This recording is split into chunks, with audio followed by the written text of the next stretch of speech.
Hello guys, welcome to AnimeInkArtLive Talks. I hope you guys can hear me.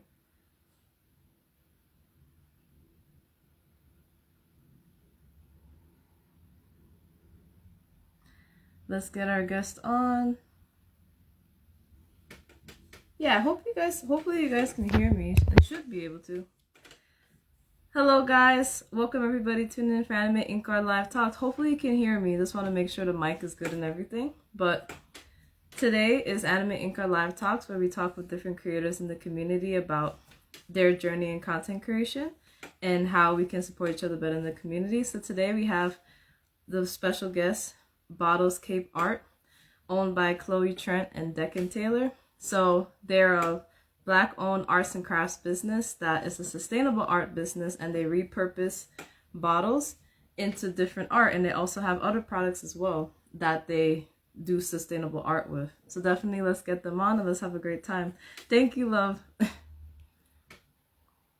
All right. Today. And any questions in the meantime, just let me know. Hi. Hey, Lizzie.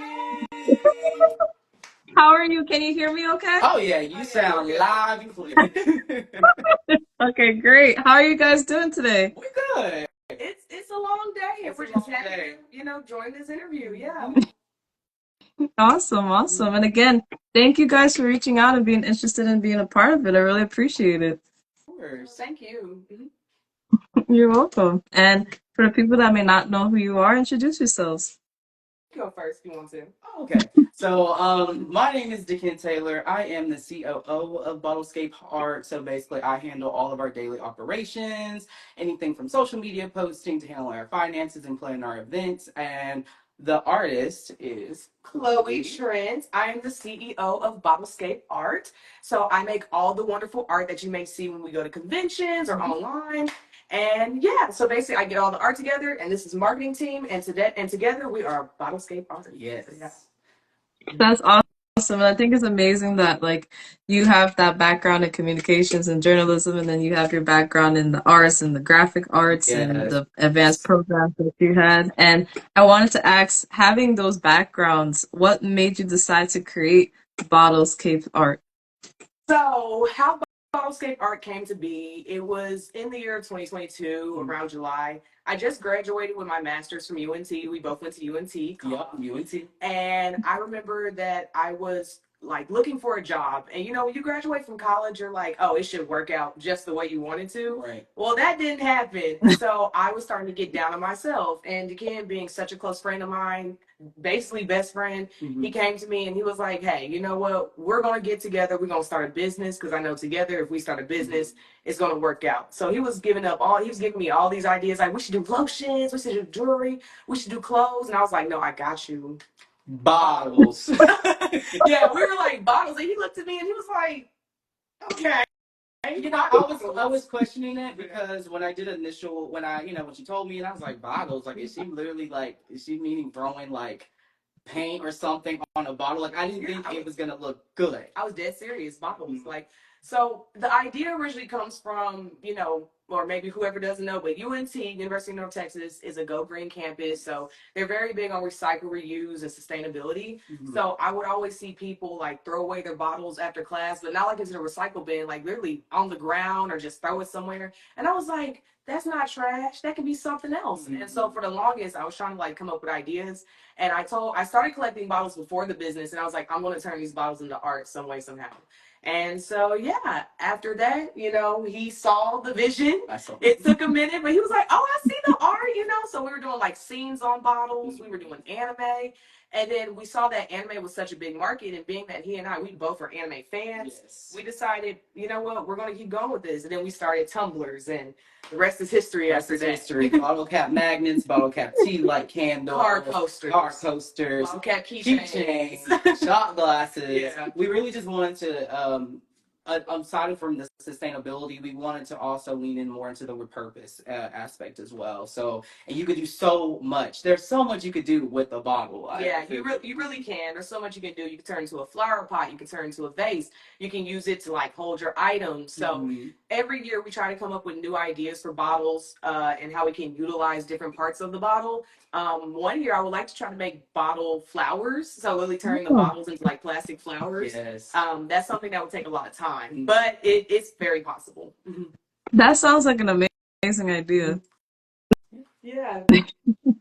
And I know for you, Chloe, you have a background in arts, and I feel like the sustainable part of your life has always is a large part of your life, even before university. So if you want to share a little bit about your background in art and for repurposing bottles and different things that people may think is trash. Totally. So starting out, I guess one part deals with like my family, another part just deals with me and my artistic background. So both my parents are very creative. They had their own business coming out the gate before they like had me. And they used to go into like t-shirts. And then my dad, he's very more technical, while my mom's more of the free thinker and more playful. So my mom would like help me like do craft projects growing up. And I remember doing like science fairs and all that good stuff. And eventually I started being my own artist. So I was a self-taught artist. So I would look at like different cartoons and I would go to like little museums with my mom and I would like recreate that art. I would say somewhere around high school, I then went into like art instruction school. So that was like an at-home program where they would send me stuff and I learned like color theory. I learned hierarchy and layout. And then after high school, I was like, well, you know what? I just don't want to be an artist. Maybe I should go graphic design. So I got my bachelor's in graphic design. And from there, that's when you're dealing with like clients and you're dealing with people. And art kind of loses its fun side when you get to graphic design, which is fine for some people. Like I'm willing to work with other people and what they would want, not just what I want. But I know definitely going to school, you start to almost lose your sense of creativity. But I still kept it. And then after college and after I got my master's, I said, you know what? I'm going to go back to having fun and being inspired. And you can do that too in college. But for me, I think BottleScape really brought that side out. So another thing about the sustainability side is that my parents always grew up. I always grew up reusing things. So if we had like Prego jars, we would use that to hold like oils, or we use that to hold like different things like push pins or paper clips. So it's always been instilled in me to do that. Another thing is like bags from the store. So whenever we would like go to the store, we wouldn't just throw our bags away. We would use them as trash bags, or we use them to hold things in the house. So I've always had items that were just always reused, of course. And then, of course, when they're done with, you throw them away. But it's always been instilled in me to always look at something from a different perspective and always try to find a new use for it. So, yeah. That's awesome. And I love that you guys are a duo and you guys have your specific roles to come together to make the business the way it is. So I want to ask, knowing that this is like a very niche like business, what was some of the research that you had to do to figure out like how to market it, you know? And I feel like this is something that you can answer, Deken. Yeah. So that's why again concern right with the whole bottles at first, because that was our main thing. We were really pushing to just create home decor bottles and vases, and doing research. A lot of like bottles and vases originate like from India. In some of like more Asian areas, they are the ones that really start doing like the bottles and vases, and so it's not really that popular. I mean, at most I've seen people again, they'll like bedazzle bottles and vases. Chloe, she paints over them, which I think that's incredible. Use acrylic and I go over she's using acrylic glaze to go over that. I personally don't have the patience for it, but I love seeing the vision of how she creates these amazing pieces of art. And so that was a huge thing. And then also again understanding fandoms, different target audience, different people likes different stuff. You know, some people are more into like culture, culture themed stuff. Other people are more into anime stuff. Then you'll start to learn about like the subdivisions of certain, people. And I just think that it's very interesting, just doing this research and also just going to events and understanding where different communities, because we'll be talking about all the time, like, oh, this certain type of people that they're into Hello Kitty, but this other type, they may be into this. And we try to, depending on the events we go to, like we just went to a Pokemon event literally yesterday called TrainerCon. Shout out to the vendor coordinators for that. They were awesome, amazing. They provided free food for us. I was in heaven. But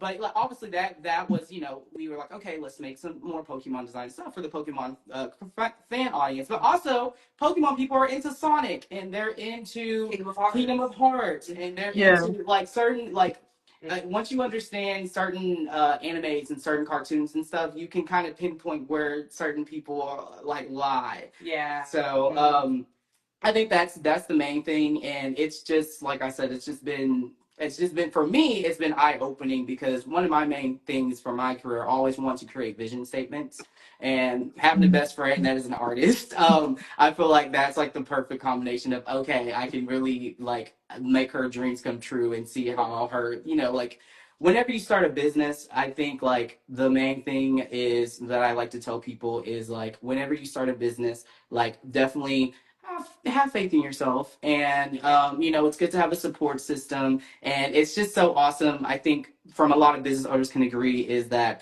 whenever you sell your own thing that you handmade or you made or that you're a part of, it just feels so good. Like, we both have 9-to-5s right now, so BottleCape is it's our passion job. Like, this is what we do as our hobby. It's our side. It's our side dream job. But we just know. Hope the economy doesn't get too bad that we get laid off. But if we did, we know that we have BottleCape to fall on. We'll be right back here. And we'll be right back here. So yeah. I would say No, continue. Yeah, sorry, I didn't mean to do that. No, you're fine.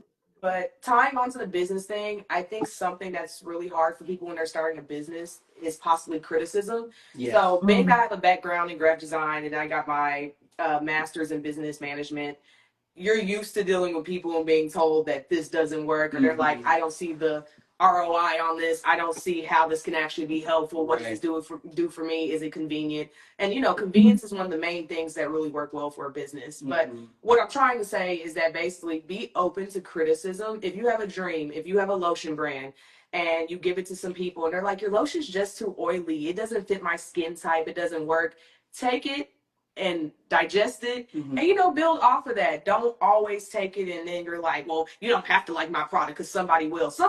Yes, somebody will like your product. But you do want to listen to other people and just their opinion, because not all criticism is bad criticism. Right. But also, don't let people's ideas make you think that your business or your idea is not good enough. Yeah, and I also will say, I guess, something that, again, we complement each other well because of our roles. Like, I have a background in public relations and then, my journalism. So, again, love to tell stories and also love to build reputation for brands. I feel like a lot of artists, some of them, they're very talented. They're amazing artists, but I think that some aspects when it comes to marketing and things, they kind of struggle with. So I would definitely say be open to learning how to do certain things that could help your business, like to market. And, sometimes you gotta have to try out certain new things, to see if that new thing is going to work. And if it doesn't work, okay. Yeah. Just don't give up from the get-go, because I feel like a lot of people, they start a business and then, they go through some hard times and then it's just like, they just feel defeated. And maybe, I guess, because of, we keep each other accountable for things that we do, that really helps us. But definitely, if you can avoid it, like, try to stay in that mindset of, if it doesn't work out, it's okay. I will just keep trying. So, yeah.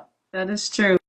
And one of the things I read from the articles is about like your business strategy. And one of the business strategies you guys have is to go to as many conventions or fairs as you can within reason. And I saw that you do at least like 40 a year sometimes. Oh yeah. In the local area. We're trying to cut down that number. Yeah. But we started off. So we started off in 2022 around July, and then we had our first event. It was pancakes and booze. Yeah. We had on pancakes and booze. Yeah. we had on our little snazzy little pants and stuff. It was very fun. We had mushroom glasses. Yes.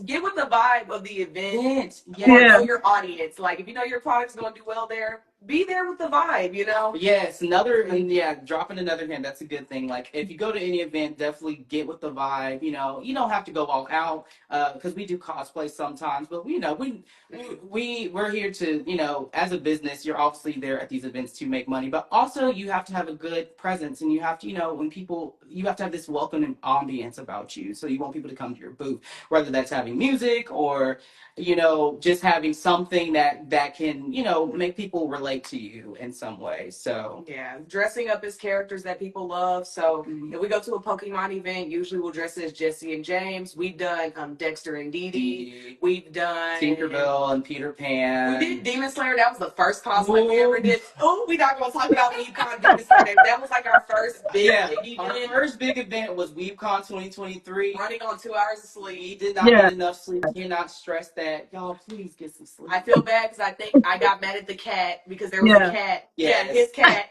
And she was crying. And I was like, why are you doing this to me? We were stressed at each other. It was a lot going on. But we learned. We learned from that. Get sleep. Get sleep. If it doesn't get done the night before and it's a 2-day event, it can get done the next day. Okay, it's okay. Get sleep. So yeah, and that's the thing, like with these events, I mean, you'll start to catch on to certain things. And again, like at first we did have like a dolly system, but we didn't have a rolling cart. It's simple things like that. You need something for mobility and transportation, One event, our shelf completely broke down on us. Like we got out of the car, it just like it broke out the car. Ever since then, we said plastic shelves where you just clink, take away, clink. That's it. Nothing that's too difficult. And it's never bad to be over prepared. Like I'd rather be over prepared than not prepared at all. But like I said, to some extent, make sure you get sleep. But if you're not getting sleep that night before, that means you wasn't prepared to begin with. So that's the thing. It's like, if we try to do like debriefs every time before we go to an event, like, okay, what are we gonna bring to this event? What do we need to do to make sure everything is good? Are they providing tables? Can you take down early? Are you required to be a part of a raffle? Yes. Are there enough chairs? Where's the restroom? These are all things you want to know before you go to the event, especially if it's a huge event. It's a huge event, and you're driving 2-3 hours. Yes. Yeah. Oh yes, and then also just dealing with the weather. Oh, that's a whole segment. We was in the dust. Last week, somebody's tip flew over their head. Yeah. It made me sad. Because Texas right now going to the dust, the air. Dust storm, like it's bad. So definitely you have to prepare for that too. So that makes sense. And given that you guys are anime fans, how was it growing up for you? You guys being blurs, that's like the term for it, black nerds. And how was it being a full circle moment, having your business, being able to go out to conventions, and what impact has that had on you guys? So I'll take a nudge at it. Out of both of us, we're both blurs, but she watched anime before I did. I guess technically still a blur. I'm still a blur. Soul Calibur. But yeah, Soul Calibur, Kingdom Hearts. But I mean, like the anime, the main stuff, like the Naruto and stuff. I didn't really. The first anime series I watched and completed was Inuyasha.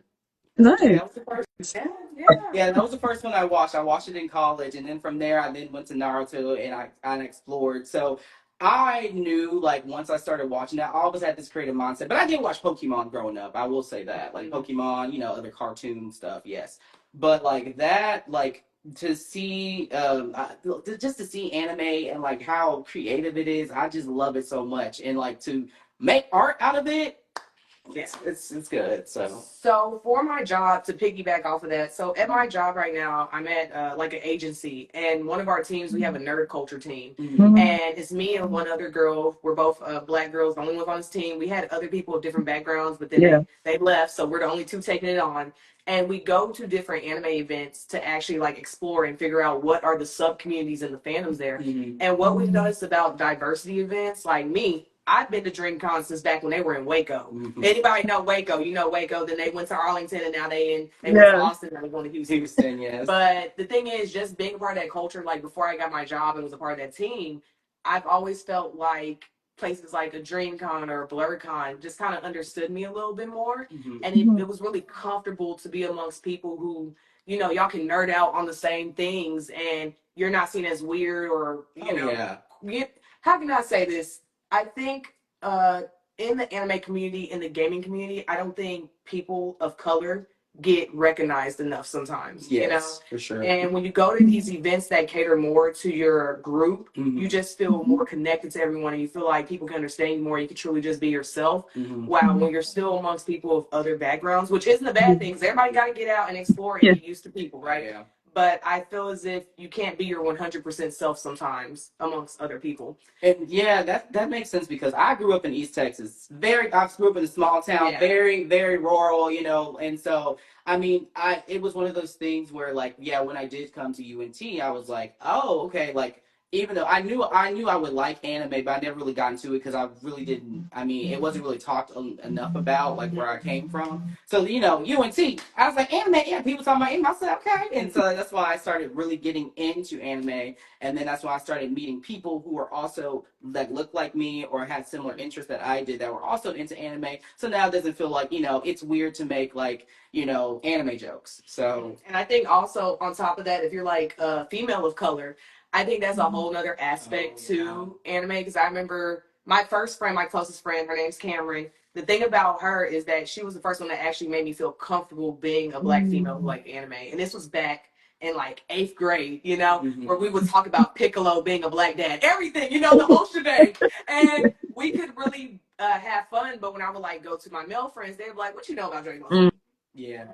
Now, don't quiz me now. There's too many other shows going on. I'm trying to catch up. That's a whole other story. But back then, I knew. Don't play with me, okay? Yeah. So I think, just to be honest, going to different events, anybody of any background, of any ethnicity, it's been really great to see, as a whole, though, every person loving anime, loving cartoons, loving nostalgia. It has really became big. Like it has exploded like into mainstream media, and I never would have thought that it would have gotten as big as it's gotten now. And not to get on a dark topic, but another group of people to acknowledge are people that have disabilities. They too are just as much into this culture, and I don't feel like they're represented. Yeah. We've dealt with some customers who have autism, and when they see their favorite character, they light up like a bulb, like they are so excited and happy, and they're like, "Oh, you understand me." So I think that's even another side to it, where when you're dealing with customers or you're working with people, you just see how much people love stuff, which goes into fan favorite anime. So, perfect example, when we're creating cups or designs, we think about, well, what would these groups of people like? Like for me, there are certain animes I'm not really the biggest fan of, but I know there's a big community that they don't get enough of their characters. So, perfect example. Well, this is a big community, but it's still kind of nichey for some people. Perfect example, there is a show called Miraculous Ladybug. It's based on a French show. And with that show, I remember telling the kid, like, when I make this design, I have the cup here. This is one of my top 5 designs I've ever made. I made about 28 so far. Bro, these are the characters, Ladybug and Chat Noir. Yeah. And so with these 2 characters, I told them, this cup right here will blow up. You will be shocked by the amount of people who actually support this show. And I remember when I first made this, within like 2 weeks, it was hot, Yeah. No, it was a big deal. And then you have like Avatar: Last Airbender and stuff like that. Like that's also big and it's making a comeback. I think it's due to the live action. But to get off that topic, basically, it's really nice seeing people who love and enjoy nerd related things. Yes. Yes, and I did see the Miraculous Ladybug cup when I was looking. It's really nice. I really do like it. Thank you. That's my favorite. Yeah. But yeah, I definitely understand when it comes to because I vend when I can, and I know being able to be in a space where I know that people understand what I'm drawing or what I'm doing is definitely helps you be like, okay, I feel good being in this space. I definitely understand what you guys were saying with that. Yeah. No. And I wanted to ask for people that may want to shop from your store or see you at an event in your area. I know that you have a lot of different products now. I know on the store that you have like the tumblers, but you also do like glass vases and bags and pin buttons. So if you want to share like all the new products, because you have some new products now and then products that you've always had. Okay. So I think the newest thing that we did this year is 2 things. Hold on. Let me go. My cat is gonna go grab. Okay, I'll go grab the baby. Go jump into it quick. So there are 2 items I can think of right now that we just started. So one of those is shot glasses, and the other one, this is his cat. Her name's Simone. Hey. Simone. She's one of the mascots. All right. Okay. All right. Okay. Her time's up. All right. So basically, we started shot glasses. Shot glasses is something that we thought would be a good market to tap into to like continue the whole like bottle series because we have glass tumblers, we have stainless steel tumblers, and then we also started bottle cap earrings. So, like I said, our business is originally based on like sustainability, recycle, reuse.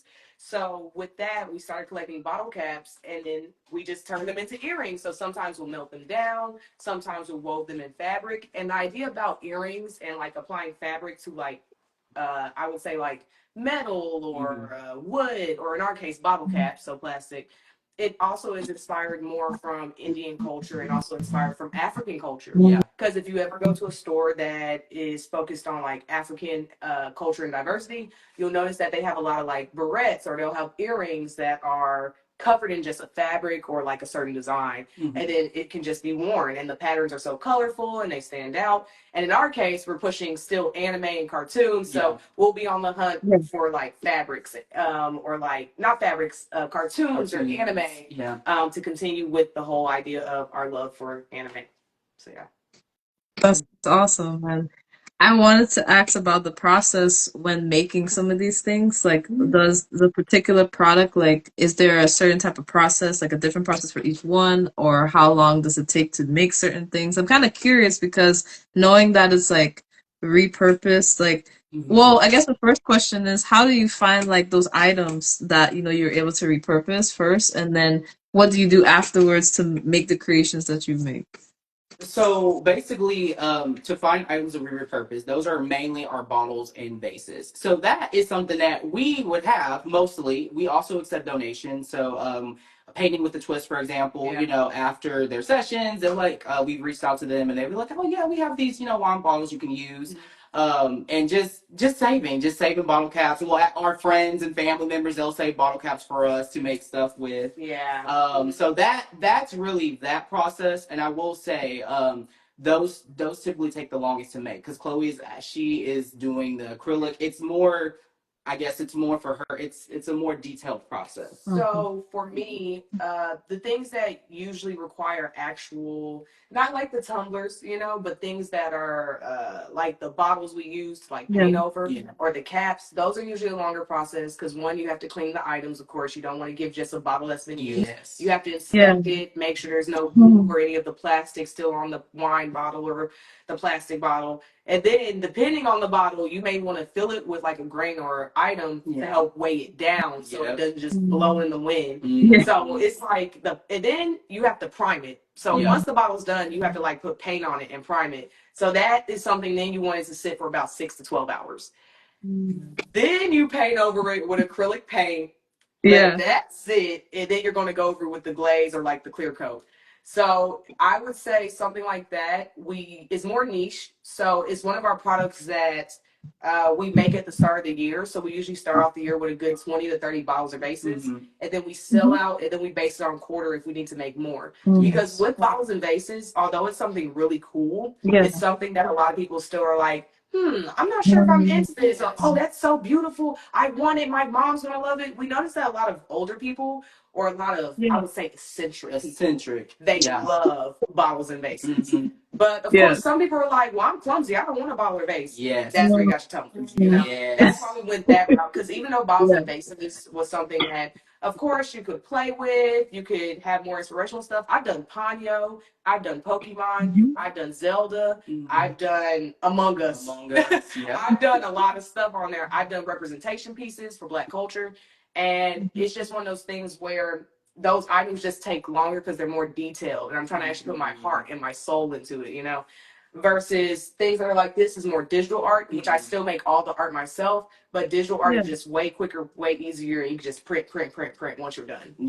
And then after that, then we have to do, in terms of our tumblers, sublimation. So we burn cups, and usually I'm the heat presser. So basically, we have a system. So Chloe's way more, again, when it comes to like that, when it comes to our products, attention to detail, she's very great at that. And I will look and be like, oh, that looks good, or maybe you could do that, and then she'll adjust it. So that's like how our roles work when it comes to product making. making. And so yeah, most of our stuff is sublimation. Mhm. So like our coasters are sublimation. It's just most of that is heat press. It's, and for the most part, well, I wouldn't say it's very easy because it takes time to perfect it. You can also burn yourself. Yeah, Yeah. you can also burn it yourself. And you need to be outside. Yep, gotta get outside because but that process is more it's more quicker just because we're able to make more. We started off with one machine. Shout out to Bumblebee. That's what Bumblebee is still like kicking it. 2023.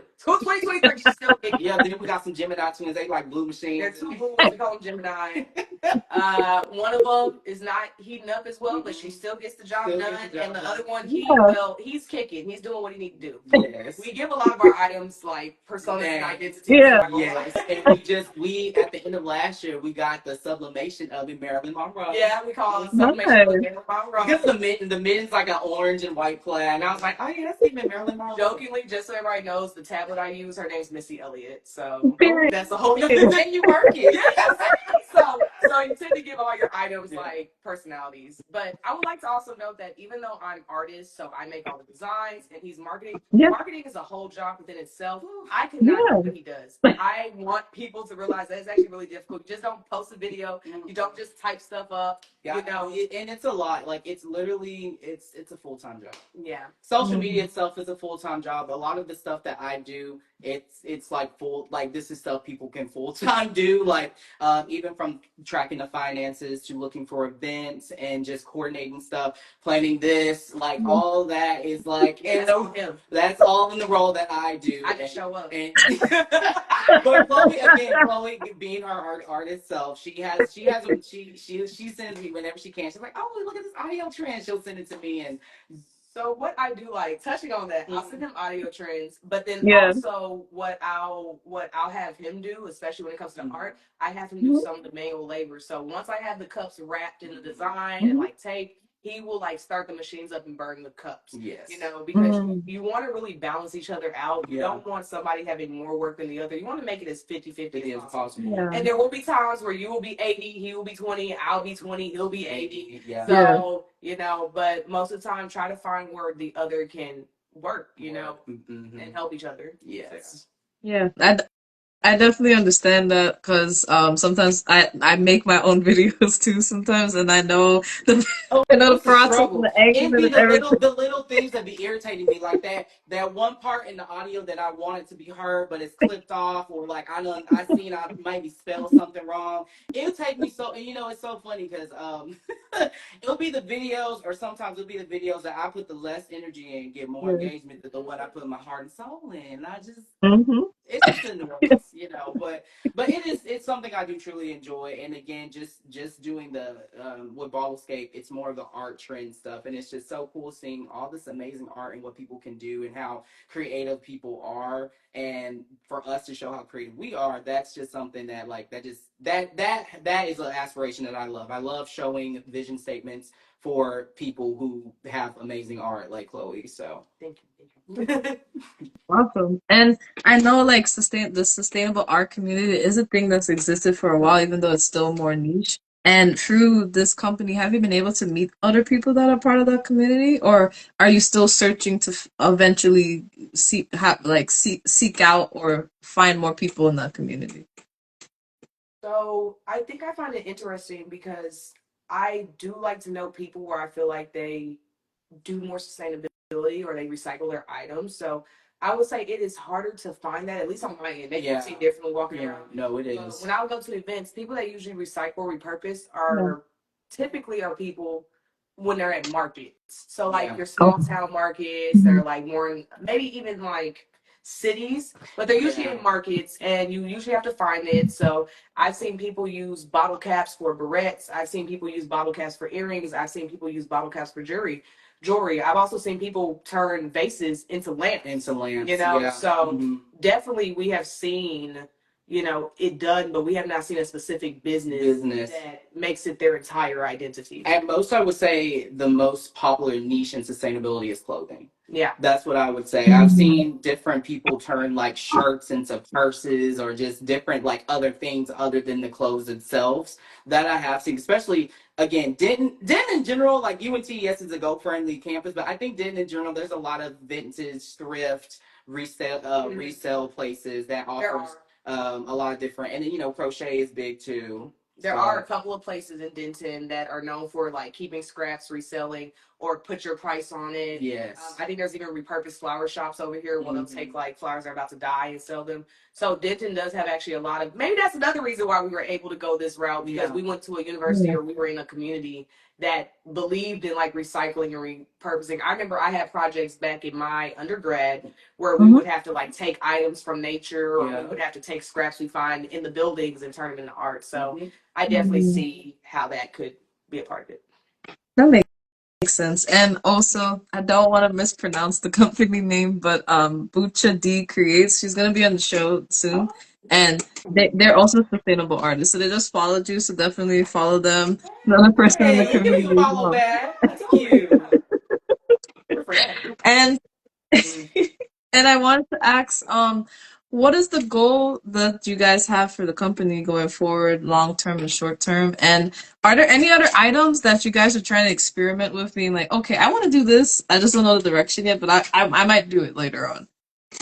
So I'll touch on the direction part, and then I guess you can touch on like moving forward. Yeah. So for the direction part, like I said, despite us like having tumblers, which this still goes into the whole like reuse, idea, right? Yeah. That's the reason why we kept going this route with like glass tumblers and made, I guess, bottles, and just the idea of using bottles as our initiative. But when it comes to like ideas we have moving forward, every year we try to push a new initiative. Yes. Like you said, we've done bottle cap candles, we've done we're doing bottle cap earrings, so that is here to stay. The vases are still here. So we used to do bottles and vases, and both would be like home decor pieces that you can like put on your shelf. But now we're going to stick mainly to vases, because I feel like vases are easier to catch on, and then everybody has a wine bottle. They're like, oh, it can be a vase. So I feel like with that, it's also the prep is easier with vases instead of trying to make a bottle into like a home decor piece. But we've done magnets, and I guess what I'm trying to say is that every year we're coming up with new ideas.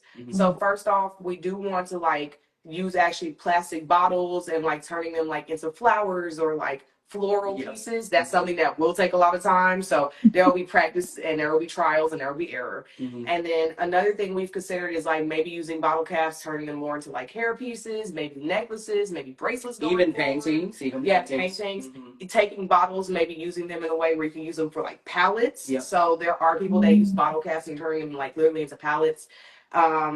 There's a couple of other ideas. Oh, using bottle caps to make larger pieces.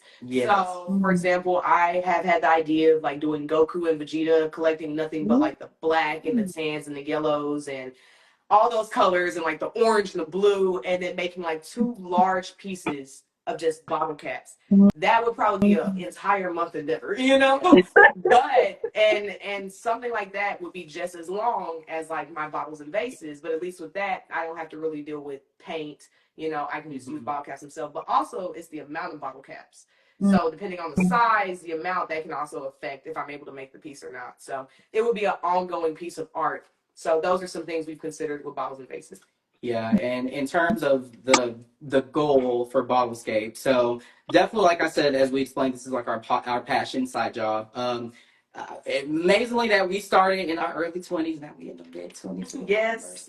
But basically the goal is we still want to continue to evolve BottleScape. We're trying to look into doing more digital initiatives, so doing that, and then also we're thinking about doing a podcast where we talk about our struggles doing business, certain events, and then also collaborating with other businesses as well. And we plan on doing that.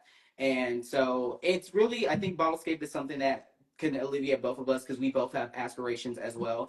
Chloe is an author, and she has a book that she's working on right now. Yes. I plan to start my own beverage business soon. So dropping some, dropping some, personal stuff for y'all. And also charity events. Yes, and we plan to do charity events. So way more charity events. We want to do more, teaching people how to actually, paint a bottle or glass. Yeah. I think that would be something awesome that a lot of people, trash into treasure. Yes, a lot of people could benefit from. So I think moving forward, BottleScape is still here to stay. It ain't gonna fizzle out. But in terms of us, the goal is for us to follow our other aspirations while still having BottleScape. And like I said, if the economy fell, we get laid off, then we come right back to the BottleScape. It's already been established, and we've already set the groundwork. I think it's really just building off of it now. Yes, but also finding ways that after building off of that, it can also go into our own personal passions. Yes, and of course, does that mean there will probably come a time where BottleScape will probably just become an online store? Yes, definitely, because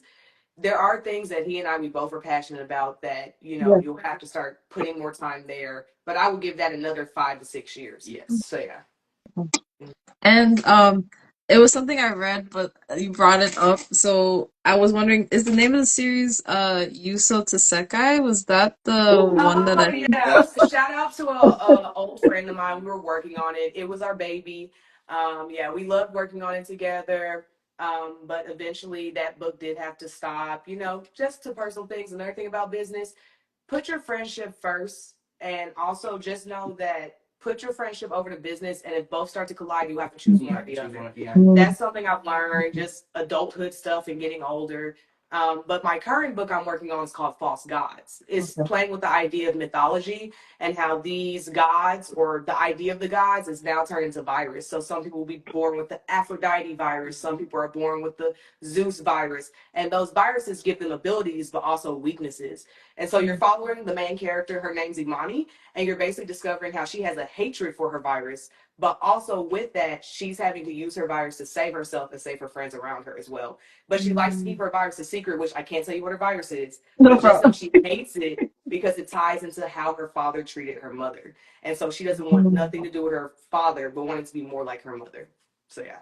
It's a big thing. I'm going to get a better summary, but that's just kind of like throwing some stuff at you. First book is almost done. I'm going to have actually Deken here take a look at it. He's my first person going through it. My fiance is going to go through it. So, she already gave me some synopsis. It's pretty. I can't wait to read it. Yeah, I think he'll really like it. And I'm not going to try to go for like any cliches or anything, but it is a little bit more political than I expected, especially with what's going on in this world today. And I was kind of shocked. I kind of guessed some things in my story that are taking place now in our current history. So basically, I'm really excited to share it. It's going to be a lot of serious topics that I don't know if people are ready to hear, but I think it's important to have that, especially in this day and age. That's awesome. And I wanted to ask, in terms of, I know you guys are very motivated people, but you guys have your 9 to 5s on top of this business, and the fact that you guys have to also vend at the same time. What is you guys' strategy, knowing how you guys are go-getters? Probably it could even be your background. How do you try your best to keep going the way that you guys do? Because that's the main thing. Again, we learned early on you need sleep. You can really become. I mean, when we first started, I think at first I was like whenever the idea happened, I was like, oh yeah, we gotta do this, that. And Chloe was like, simmer down, calm down, simmer down. Which, by the way, we literally did an event Saturday, Sunday. We had work today. We'll be back meeting each other Saturday again, and he'll be coming to my place Monday so we can work on stuff. So I think it stems from how we were raised, or specifically how we are as people. We're very goal oriented. Yes. I would say damn near perfectionist. Not trying to like get weird, but we've also learned perfection is not everything. It's not. You can't know where to go if you don't have direction. You can't know what to do unless you've done it. Exactly. So I would say we chase after dreams. We don't wait for it. Yeah. And it's just one of those things where it's just like we have learned, like, again. We used to do often 2 events in one day, and I drove from Houston from a friend's birthday party just to do an event in Denton. That was like a 3 to 4 hour drive. Yeah, that was rough. And one of our vendor friends, she probably knows who we're talking about. Yeah. One of our vendor friends, she came to us, she was like, "Are y'all okay?" And I was like, "No." I was like, yeah. And then it rained. I think it rained. It rained. So we were underneath the tent with our products, and we just sat there looking at the sky, being like, "Is this God? Like, is this a sign?" You know?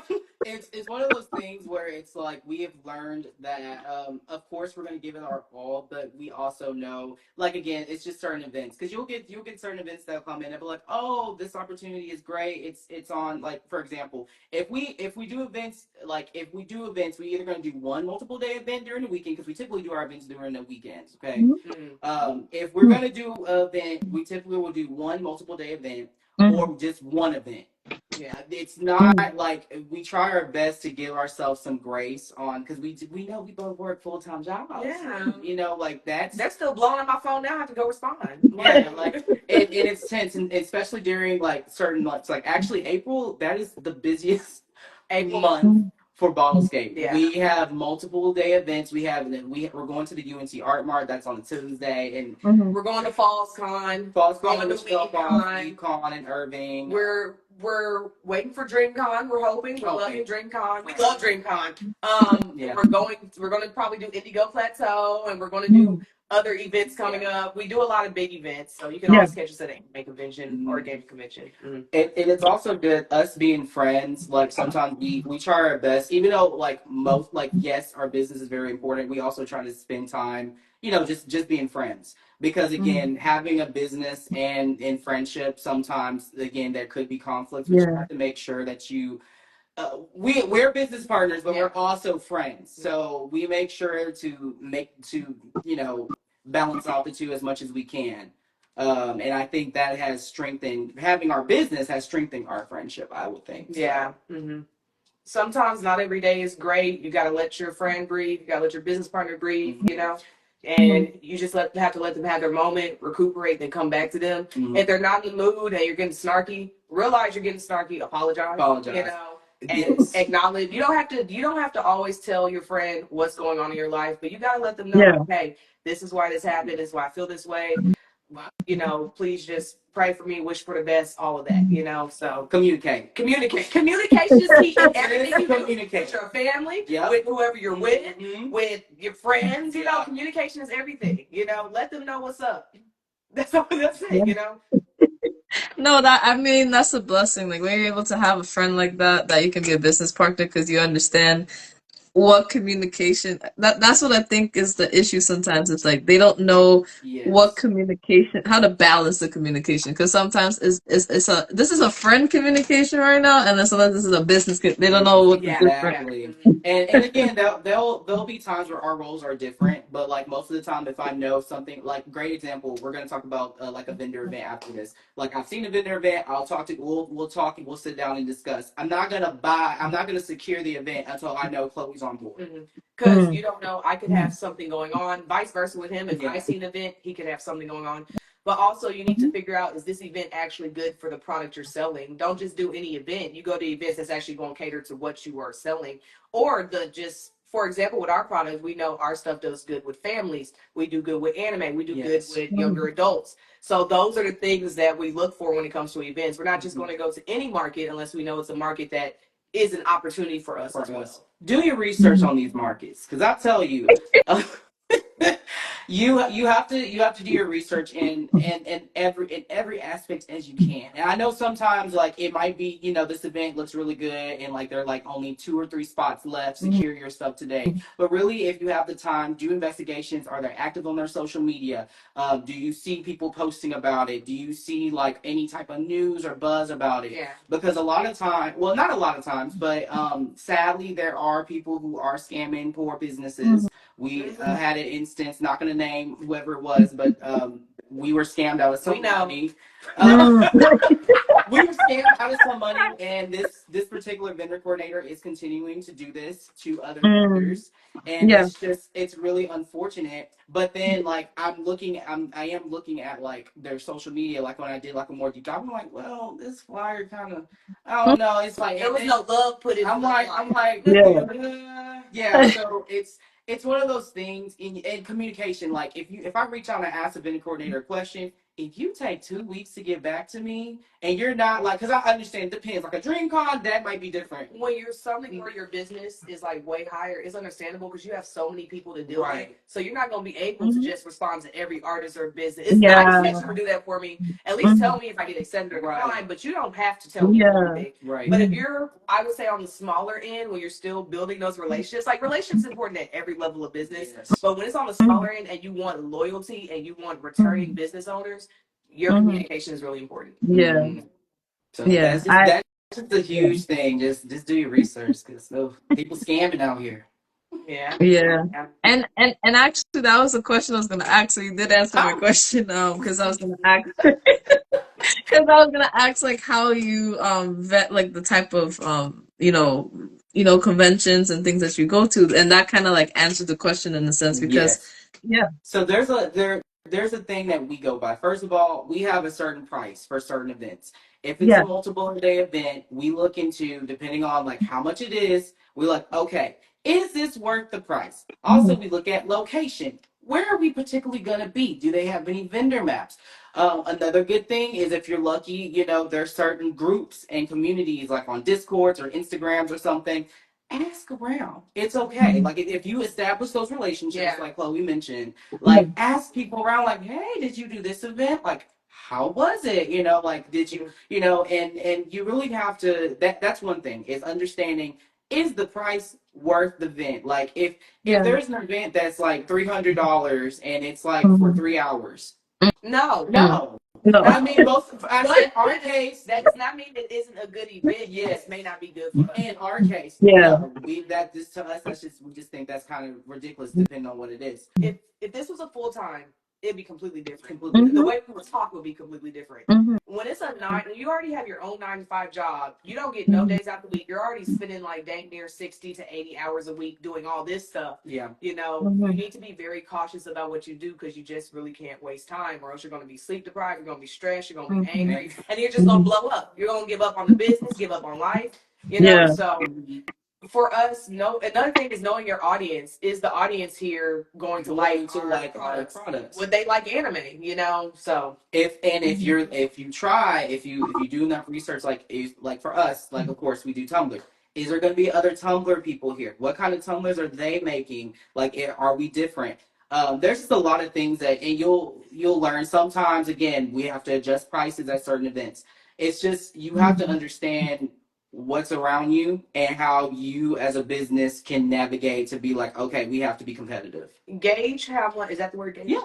Gauge how much you want to know. Gauge how much you want to spend and what you do based on if it will actually be a return of investment. Yes. So for us, we make everything from hand. We don't go through any third parties, So we have to consider that means this is about to be a 24-hour job we're about to do on our end before this event. Yeah. And that could cost us $500 to $600 to make. I'm giving an estimate or example. So am I prepared to also spend $1,000 for an event? On top of that. Then adding hotel costs, gas.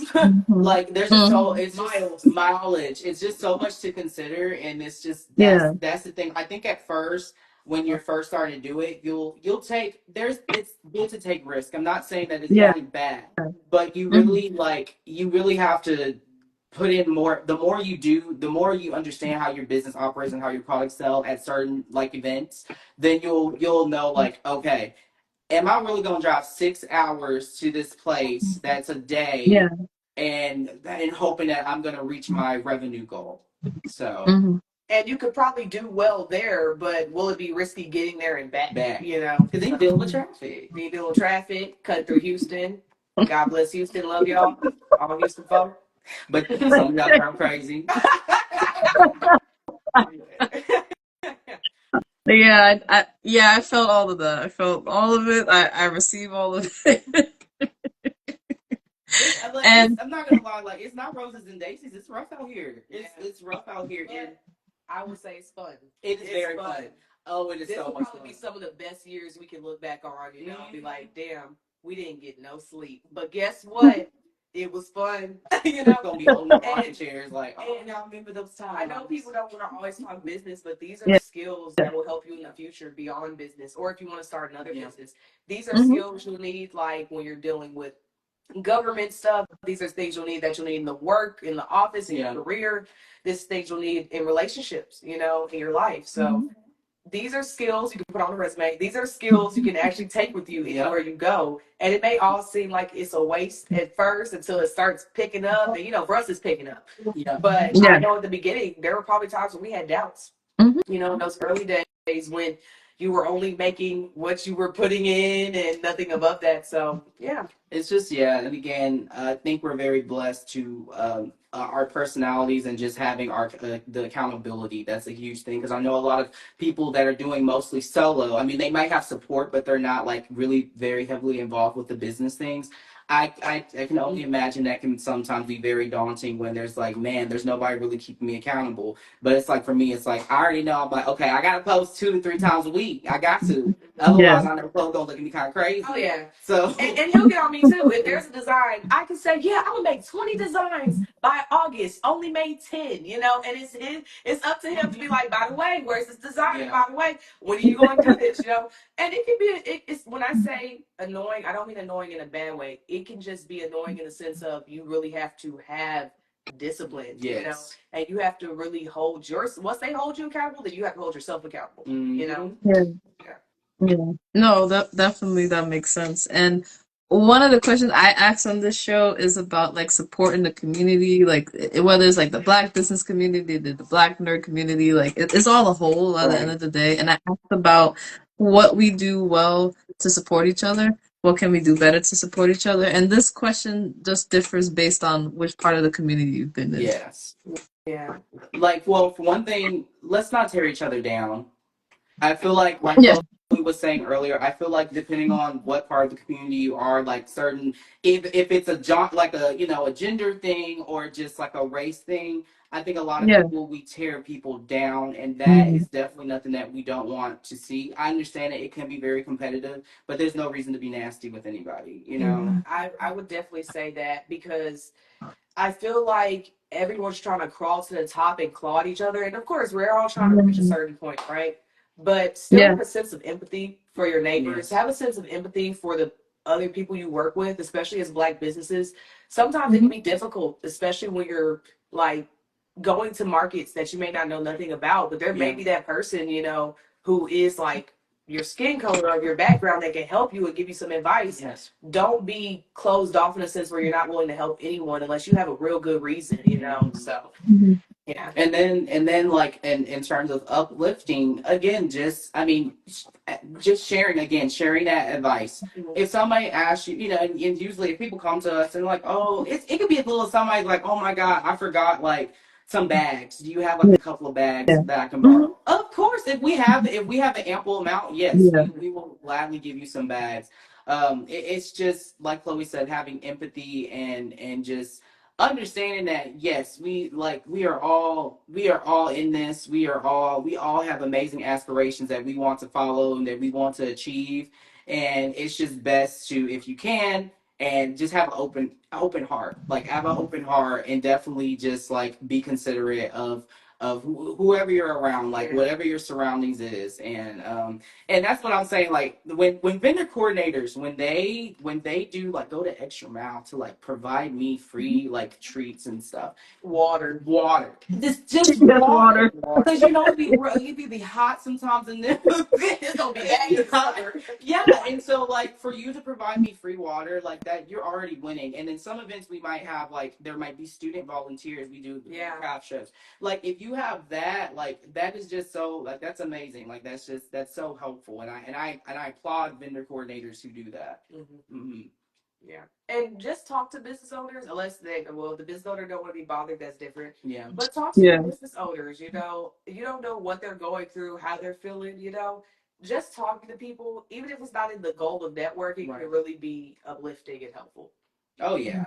Like we have some vendor friends that when we see each other we talk and we catch up and it's just good. It's good. And then they sell like similar, maybe similar things that we may have, or like they might sell shirts or something. And like it's just good to share advice like, oh, this website has a sale, you might want to check it out, and things like that. So Yeah, that's one of the great answers, especially when it comes to the business aspect. That's what I asked the question. I feel like everybody has a good input to it because I've heard different stories. I've heard positive. I've heard great. One of them that I was surprised by is when you go to certain like you've been to regular shows before you went to the conventions, and sometimes at the regular shows, some people get upset if they see that a vendor is making the same type of items, which I was kind of like. I didn't expect to hear that. Not everybody has had that experience, but they get upset about that. I don't know why, but The market for certain items is saturated, but that is where you just still have to sell your products and still be engaging. I know that sometimes, we'll see other Tumblr people, but keep in mind, our business is not just Tumblrs. I would say two things. This goes back to like the critique, right? Mm-hmm. If you are only a Tumblr vendor, or if you are only a vendor that makes prints, the real issue that's going to come in is one, quality, because the customer is always going to wonder, is that person's quality better than this quality? Is that glossy or is that matte? Is that semi glossy or is that this? And then two, price. If your print is 11 by 14 and you're selling it for $30, if your art quality is that good, then of course sell it for $30, sell it for 50. It's whatever's up to you.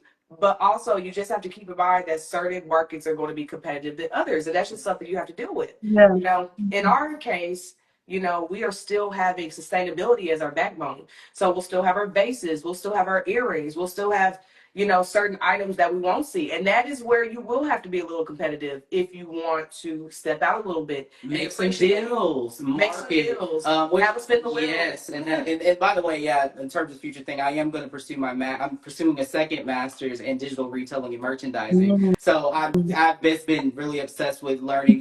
Why do people, mark stuff like buy one get one free? Like, why? What is that? What does that make me think? What is that thought process? But you have to do that. And like I said, like sometimes again, we go inspect, either Chloe or me, we go around, look around, be like, oh, they're selling their 11 by 14s for like, $20. Yeah. And is the quality the same as ours? And do we need to adjust them before we start the show? And you also adjust based on if you're willing to make that risk for the adjustment. So everybody's pricing on what they use or where they get their items from are different. Yeah. So that will be based on, like, for example, if you're someone you're ordering from this, small business, one of your prints costs $30. Yeah, you can't go less than $30. You won't be making any money if that's your goal. So I just say it really depends on where you're getting your product from, how much money you've invested. That will affect pricing.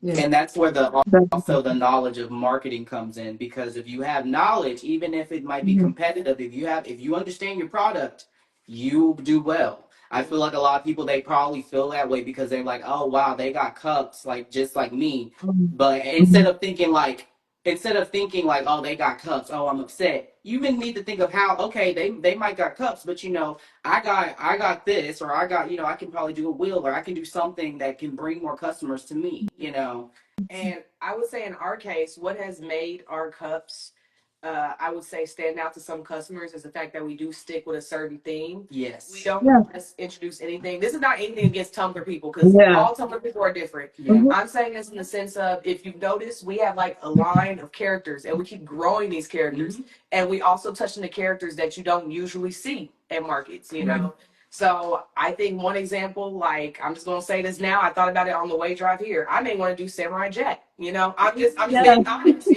So you start tapping into things you're not gonna see. You may not see Pearl, because I know some people don't like Pearl from Steven Universe. I love Pearl, but you see what I'm trying to say?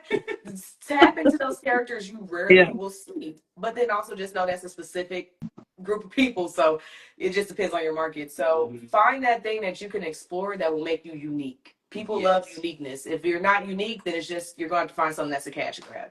And please don't do AI art. Don't do AI art. Just don't do that to yourself. Speaking of which, at these markets, so we haven't met any AI artists, so that's not an issue. But I would say with AI art, it's really dangerous right now because everything is so close. And I've always had a concern, and I feel like vendors will start to, like, in the competitive nature, if they have a problem with another vendor, like, their art's AI. and then that can get you kicked out from the conventions. That is something that I haven't seen it happen. It probably has happened, but I feel like that's something that's going to be another thing that people are going to do as a competition. If they feel like the people in their row or in the building is a threat. And it's kind of sad because it's one of those things where like there are some extremely talented people out here, and sadly again their art is getting used and generated and turned into different stuff. And I've seen artists with raw talent, like amazing talent, and people will be like, "Oh, it's not worth it. I'm gonna go get this person's art," and that could. I'm not saying at an anime convention, like I said, but they may go get someone's art who is like AI generated, and it's not even their art. So I remember there was one vendor where we don't know if they're the artists or just the sellers. So you do have vendors who are just sellers for art, where they have all these different artists' art, and you do question like, is that art your own art? Is it original? So. Yeah, that's business, and we will definitely talk more about this when we start that podcast. Oh yeah, we got segments. Yeah. And the last question. Well, thank you for the information, because I feel like even my viewers that may not know much about that, they can learn about it, and definitely. Yeah. If I like, that's why I like having other businesses, because I get to talk about that a little bit more sometimes, And the last question I was gonna ask is, how has this journey through your business helped you guys in some way? It could be mentally, physically, spiritually. It's really one of those things where again it showed me and probably Chloe too, but it showed me that if you have a passion to do something and you can actually you could pursue it. Like I really feel like that is just something that's so huge to me, because I've always wanted to create vision statements for other people, like whether that was music, because I do have a music background, like I play instruments and stuff, and I was like, it would be really cool to be an A&R for like somebody, like that was one of my aspirations for the longest.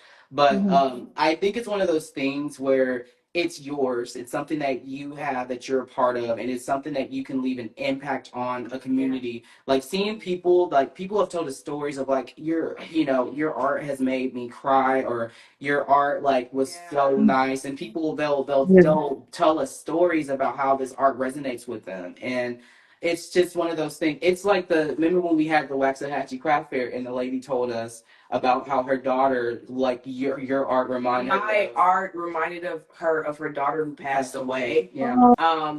I've noticed that some of my more original, so everything I make, right? But some of my vases or some of my original art that I did, I would say even before BottleScape, because when we first started, we were bringing in like some of my older digital art. It has touched a lot of people, and I'm not someone where I require, like appreciation and gratification. It feels great. I love it. But I think due to like my graphic design background, I'm used to stuff not being good enough, And so when I hear people look at my art and they literally are like, I still have it to this day. I look at it every day, or oh, it's made me cry, or sadly to say, like it reminded a lady of her daughter's art who passed away. It's so, I don't know, it does hit right here, in the sense of I didn't know I had that impact, or I could leave that type of impact. So I say from an artist standpoint that it makes me really happy to know that not only that people have my art, but specifically that they have art that will stay with them for a lifetime, Yes. And then I would also say that you are your own boss. So what does that mean? You make the rules. When we have our 9 to 5s, we have our roles that we do. But in our business, we have established roles that we do, and we are the role. So we have to, whether we give it our, and again, sometimes, again, like Chloe said, sometimes I might be at 80, she might be at 20, or she might be at 20, I might be at 80. We still have these roles that we have developed and that we follow. And to see a successful event, when it's been a successful event, when you are tired, you in the car, you don't say nothing. You just sit there trying 5 hours of sleep, trying to get home, but you did well. And then like the celebratory dinners that we've had, cheddars, Texas Roadhouse, endless rolls. It's just that feeling of we've really have made something that made an impact on the community, and people like we're bottle art enthusiasts, and people like gotta bottle people. They do, they'll be like, oh, you're the bottle cappers. We got show, man. Bottle cappers, let's go. But I just I just love that. I just love that like people they know who we are, and like the fact that we've made an impact, and the fact that we have used what we have learned from our upbringing to college to really create something that people like really like. So yeah, I think from an artist standpoint, I touched on how it impacts me in a sense where it's making people feel for the art, it's making them reminisce, it's making them have their moment. I think from a business owner standpoint, because now this is where my master's comes in, you know, because I went to master's in business. I think what it shows me, one, going to these events, that anything could be a business. Don't let nobody tell you that it's not possible. It is very possible. I have seen so much, you know, happen where somebody was like, "Oh, I had this idea. They're making art out of candy wrappers," or "Oh, I've seen people like have like maybe they're into more, I don't know, monster art, but they have made it playful and made it their own." yes. Anything could be a business. If you want to take old shoes and turn them into purses, go off. You know, do it. You know, if you want the laces to be a strap, you'll figure it out. Maybe some trial and error, but you can do it. And I think with this, it's actually showed me and Deken that we can do more. Oh yeah. And since we have BottleScape as the foundation with our future businesses that we want to do, we know how to handle it. Yes. You know, there will be tough days, there will be good days. So simply from a business standpoint, I think it just helps you get ready for what's to come. This ain't even the end. This ain't the end. Yeah. It may separate eventually, but this is not the end. No. Yeah. It's awesome. And again, I just want to thank you guys so much for coming on the show. I hope you guys had a great time. And I want to give you guys a chance to plug in where you want people to follow you in your business, you know, buy you your can stuff. follow us, BottleCapeArt. We are on we are on Instagram, we are on Facebook, we on LinkedIn. You know, if you got Agile Professional Network, we got you. We're there too. We're on TikTok. We are pretty much everywhere. We have a website, so please, you know, we have a coupon going on right now. If you go on our website, we do have a nice coupon where you can get 20% off any order. We do offer tumblers. We offer commissions. So if you have any family gatherings or anything that you would like on any any of our products, really, we could do anything. Even our tumblers, our vases. You name it, any of our products that we have that you want something of, we can make it happen. Yep, scan that QR code right there, and take you to our website. Right there. Marketing on game. But and again, thank you for having us. We this is actually our first IG live. I know. So it was an amazing experience. You're an amazing host, and you know the journalism in me, I could tell you interview very well, and I just really appreciate that for me. So. You. I really appreciate that. And before you guys go, I just want to thank you guys for coming on. Thank your audience, thank my audience for tuning in. I really do appreciate it. This year will be the second year, but that's in September that we've been doing this as like a as I call them side quests. I love that. And for those that may not know, AnimeInkArt is my business brand. Some of the art is in the background for me. Yeah, okay. We have our store as well. We're getting back into the product side of things. We're gonna be doing a little bit of rebranding just so people know. The logo may change at some point to make it more clear, more visible for people. My face is attached to the brand, so it's a good time now to change the logo, as well as for the show itself, because I do cosplay with my brand sometimes to promote the stuff that I'm doing, to interact with the community. The mission statement is to support other creators in the community with my brand. Therefore, that's why there's AnimeInkArtLive Talks as an extension of that. Because of that, because there's so many things that I do on this page, to not overwhelm the page, and for people who have requested it to be on YouTube, and for there to be more clips for those that may have missed out on it and don't want to see the whole live on Instagram, because it will still be posted here. Yeah. We have a secondary page now for that. So when these get posted, the video will be posted to YouTube, and I'll be able to give the guests like a video file or the YouTube link. Nice. And then a few clips, one per person, whatever live, will be put on that page. So if you guys want to follow that, make sure you go to AnimeInkArt Live 1, and that's where that will be. So that's just my way of giving you guys more without making this page seem like it's overtaking it. Right. So that's just the update for it and some rebranding. But I just want to thank you guys for all the support thus far. And we'll have another show on Sunday. And also, there's still an open call that we had for people that want to come on the show. We have themes, but everybody is welcome. The themes were in April will be small businesses, like small art businesses and indie comic brands in May for those who do Black Fantasy, Black Fade, their content centered around that. In June was all small business. Even if for some reason you don't fit into those categories, feel free to still sign up for it. So that's what I want to say as well. And thank you guys so much. And I hope you guys have a good rest of the week. We'll see you on Sunday. And I hope you guys have a good night. Thank you. Bye, y'all. Bye.